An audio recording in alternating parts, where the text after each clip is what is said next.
Next, I want to give you an example of how a small change in presenting yourself can lead to a different perception of what motivates your behavior.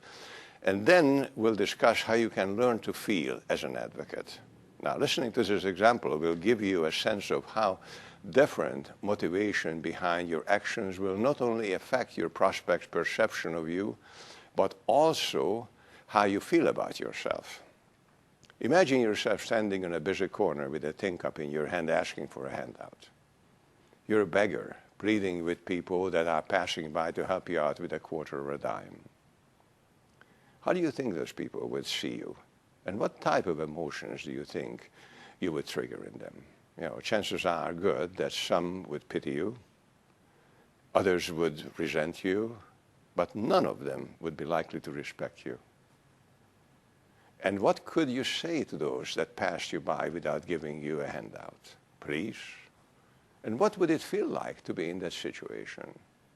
You would likely to feel like a loser, embarrassed and ashamed of yourself. Now let's make a slight change in the situation by placing a Red Cross band on your arm. You know, although you are still asking for the donation, this time your purpose for doing it is to collect for survivors of a natural disaster. Would that change how people perceive you? Would you feel dramatically different about yourself in this second scenario? The answer, of course, is yes for both of these questions. You know, the difference between these scenarios is that while, as a beggar, you are acting on self-interest, when you are collecting for the Red Cross, you are on a mission to help others. Being an advocate, you are on a mission to protect others. The fact that you will also benefit financially when you make a sale does not detract from the importance of what you are doing. It does not make your motivation self-serving. But in order for your prospects to see you as an advocate, it's not enough that you think as an advocate. You also need to feel as an advocate. You need to develop a strong emotional commitment to being an advocate. This brings us to the second part of how to become an advocate, how you learn to feel as an advocate. Now, you will participate in some exercises as a part of this program that will help you to develop in you the emotional basis of being an advocate. To understand how this works, you need to know that what we choose to think about and how we perceive things change our emotions. For example, if you think about something a lot, it will take on a greater importance for you than things that you barely pay attention to. Also, if you focus on the positive aspects of a situation, you are more likely to have positive emotions about it than if you dwell on the negative aspects. Now, this is pretty much common sense, but it's important for you to keep in mind. We will use these simple psychological principles to develop the mindsets that form the foundation of being an advocate. You know, mindset is something like an attitude, an inner disposition to see things and how you feel about them, as well as how to respond to them in a certain predetermined ways.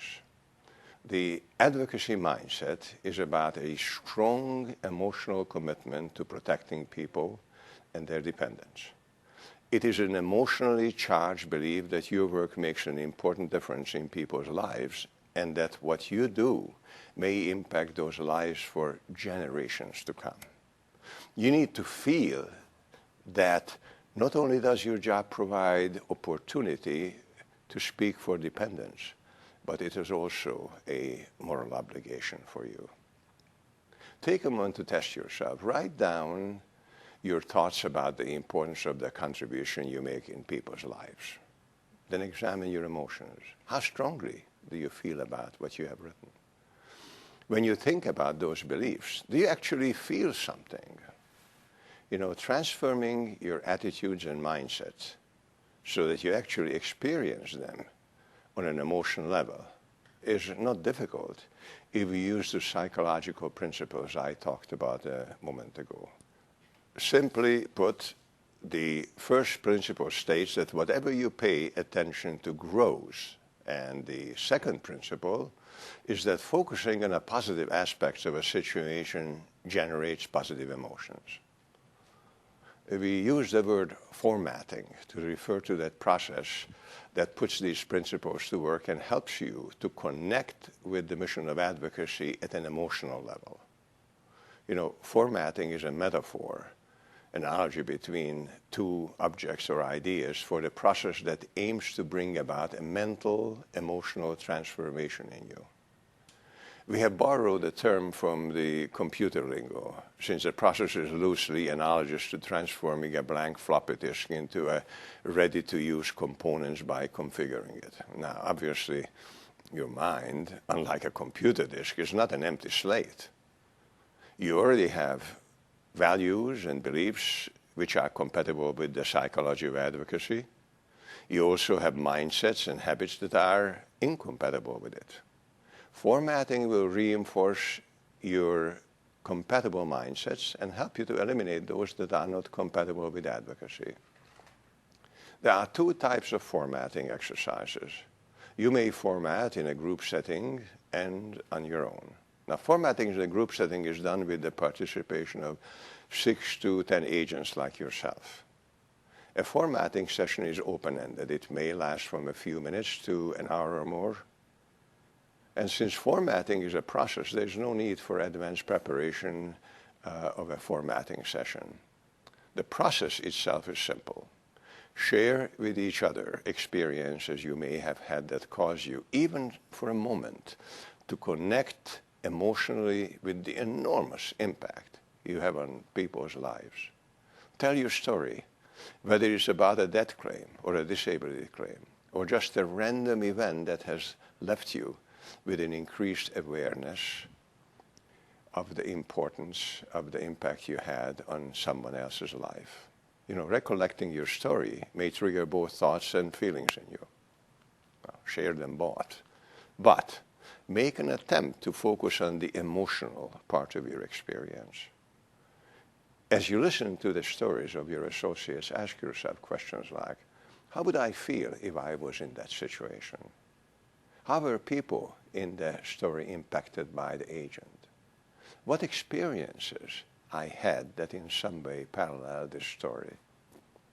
If I was in the shoes of the beneficiaries, how would I feel about the agent? Now, you might invite a disabled person to your formatting session, who's someone whose source of support is their insurance benefit.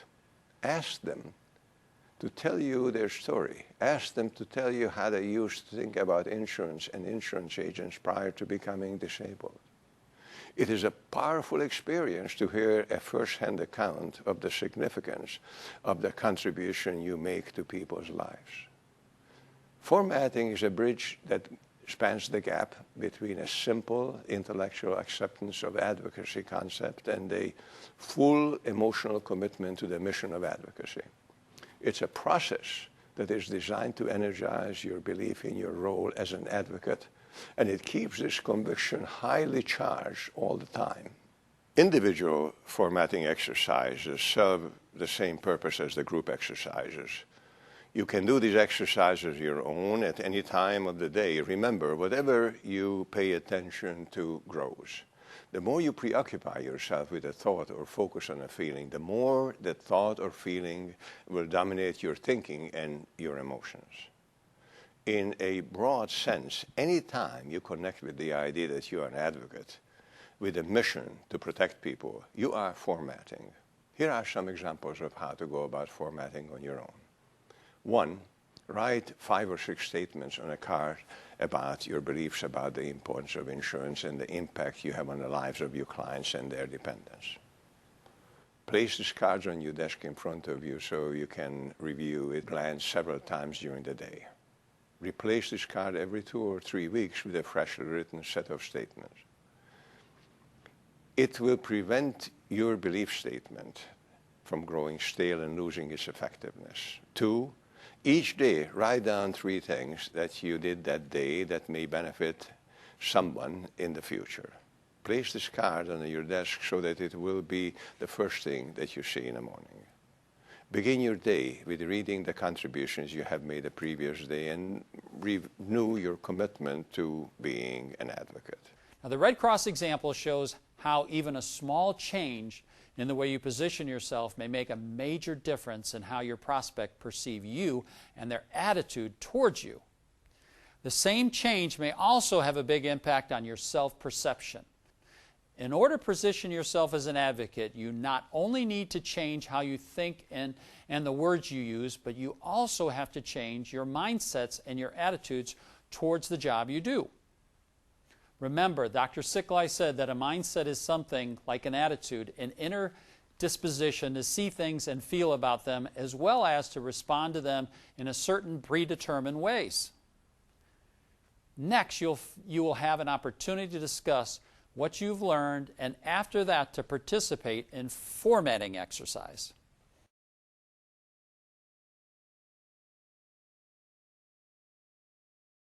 Exercise number 5. Next, we will do 2 exercises in a row.